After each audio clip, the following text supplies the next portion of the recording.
இந்த கேள்வியை கேட்பதற்கு திமுக உறுப்பினர்களுக்கு எந்த விதமான அருகதையும் கிடையாது.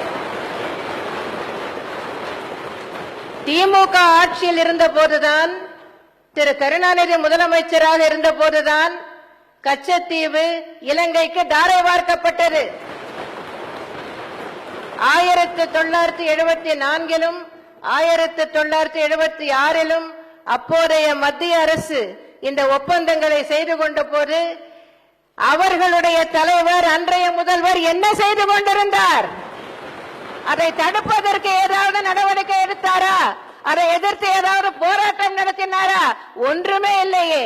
தாரை வார்த்துவிட்டு இத்தனை ஆண்டுகள் கழித்து 91 நீங்கள் பேசினீர்களா இல்லையா என்றால் நான் பேசினேன். ஒரு மாநில அரசின் அதிகார வரம்பு எதுவரை உள்ளது என்பதை உணர்ந்து அறிந்து பேசினேன். மத்திய அரசு மூலமாக நான் அதற்கான நடவடிக்கைகளை எடுப்பேன் என்று பேசியிருக்கிறேனே தவிர நான் ஒரு படையை திரட்டிக் கொண்டு கச்சத்தீவை மீட்பேன் என்று பைத்தியக்காரத்தனமாக பேசவில்லை. இன்றைக்கு இவ்வளவு பேசுகின்ற திமுக உறுப்பினர்கள் இதற்கு பதில் சொல்ல வேண்டும். அன்றைக்கு கச்சத்தீவு இலங்கைக்கு தாரை வார்க்கப்பட்ட போது ஏன் பேசாமல் இருந்தார்கள்? அன்றைய திமுக முதல்வர் ஏன் மௌனம் சாதித்தார்? ஏன் அதை கொடுக்க அனுமதித்தார்? உச்ச நீதிமன்றம் மூலமாக நடவடிக்கை எடுத்தது நான். 2008 மத்திய அரசை அணுகி எந்த பயனும் இல்லை என்று தெரிந்த பிறகு நான் தனிப்பட்ட முறையில் அனைத்து இந்திய அண்ணா திராவிட முன்னேற்ற கழகத்தின் பொதுச் செயலாளர் என்ற முறையில் உச்ச நீதிமன்றத்தில் வழக்கு தொடர்ந்தேன். அப்போது இங்கே முதலமைச்சராக இருந்தவர் திரு கருணாநிதி. அப்போது மத்திய அரசு அதற்கு கச்சத்தீவை பற்றி இவருக்கு என்ன தெரியும்? மாண்புமிகு பேரவைத் தலைவர்களே, எதிர்கட்சியினர் எவ்வளவுதான் கூச்சல் போட்டாலும் உண்மைகளை மறைக்க முடியாது. கச்சத்தீவு தாரை வார்க்கப்பட்டதற்கு திமுக தான் காரணம்.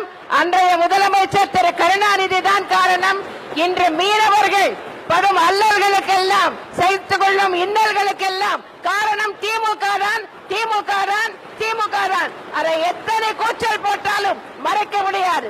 2008 நான் உச்ச நீதிமன்றத்தில் வழக்கு தொடர்ந்த போது அப்போது மத்திய அரசின் சார்பில் அதற்கு கவுண்டர் அஃபிடவிட் ஃபைல் செய்யப்பட வேண்டும். அதே போலவே உச்ச நீதிமன்றத்திலிருந்து தமிழக அரசுக்கும் நோட்டீஸ் அனுப்பப்பட்டது. தமிழக அரசும் ஒரு கவுண்டர் அஃபிடவிட் அங்கே ஃபைல் செய்ய வேண்டும். அந்த நேரத்தில் திரு கருணாநிதி அவர்கள் என்ன சொன்னார் தெரியுமா? மத்திய அரசு என்ன அஃபிடவிட் ஃபைல் செய்கிறது என்பதை பார்த்துவிட்டு அதன் பின்னர் தமிழக அரசின் அஃபிடவிட்டை ஃபைல் செய்யலாம் என்றார். இதுதான் கச்சத்தீவை மீட்கும் லட்சணமா?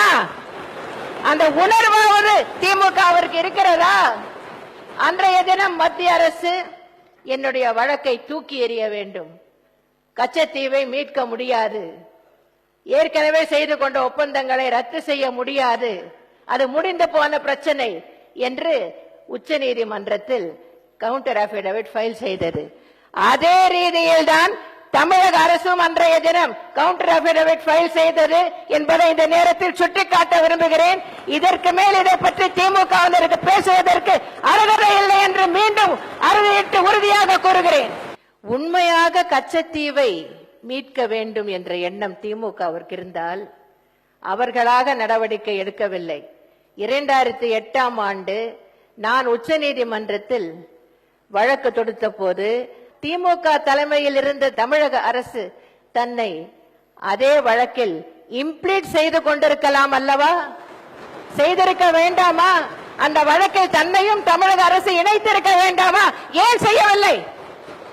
அதன் பிறகு நான் மீண்டும் ஆட்சி பொறுப்பேற்ற பிறகு 2011 இந்த சட்டப்பேரவையில் தீர்மானத்தை நிறைவேற்றி அதன் பிறகு ரெவென்யூ டிபார்ட்மெண்ட் மூலமாக தமிழக அரசை இந்த வழக்கில் நான் இணைத்திருக்கிறேன். அந்த காரியத்தை திமுக ஆட்சியில் இருந்த போது ஏன் செய்யவில்லை? அனைத்து கட்சி கூட்டத்தை கூட்டி அனைவரும் சம்மதித்து அந்த முடிவின்படிதான் கச்சத்தீவு தாரை வார்க்கப்பட்டது என்றால் அதை அவர்கள் ஏற்றுக்கொண்டு விட்டார்கள் என்ற அர்த்தம். அப்படியானால் நான் ஏன் மீட்கவில்லை என்று என்னை பார்த்து ஏன் கேள்வி கேட்கிறீர்கள்?